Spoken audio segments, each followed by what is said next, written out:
Taigi šiandien paskutinės dienos birželio, saulė įkaitino žemę.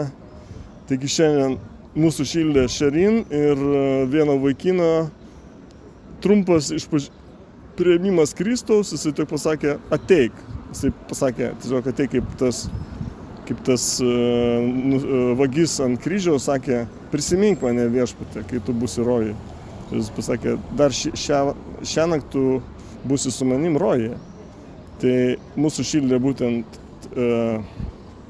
keli žmonės, nebuvo labai dramatiško atsivertimo, nebuvo atgailų, ten, kaip vakar, sakykim, buvo labai daug. Buvo skraudė, buvo labai čionais užpildyta viskas.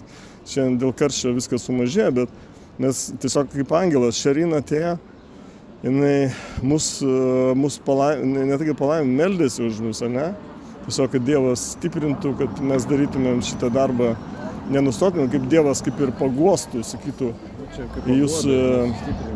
jūs esate teisingoje vietoje, nors atrodot kvailai, tiesiog stovit kažkokiam sankryžoje, o mes žinom, kad sankryža yra pas mus, toks terminas sankryža, kur mes evangelizuojam, tai Dievas mūsų išugdė ir Norvegijoje, ir Sode.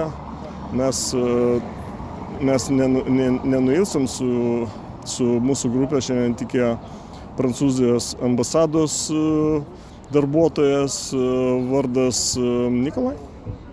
Nikolai? Aš nežinau. Jo, Nikola, man atrodo. Jo, man atrodo.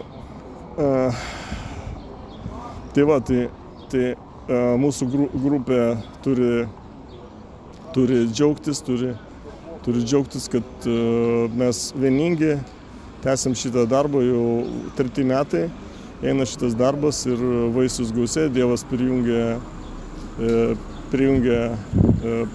Jerry, brolį Jerry. Tai jisai labai gerai vaidina, atlieka savo vaidmenį Jėzaus.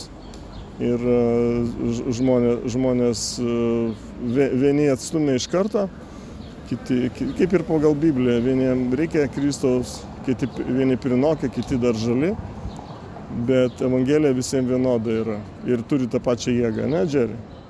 Jo, tu gal kažką pasakyk. Ne. Jerry's kaupėsi, ateis. Tai už Sharon tikrai tai yra buvo.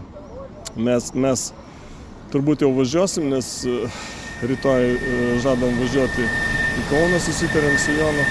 Tai aš turiu priimti vitaminus, priimti vaistus, kad neperkaitimo.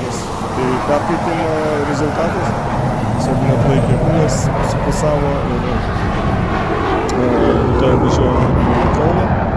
Nežinau, kad mes būsim 2 dienas, savaitę, mėnesį, nežinau. Tai pagal kaip Dievas ves, tai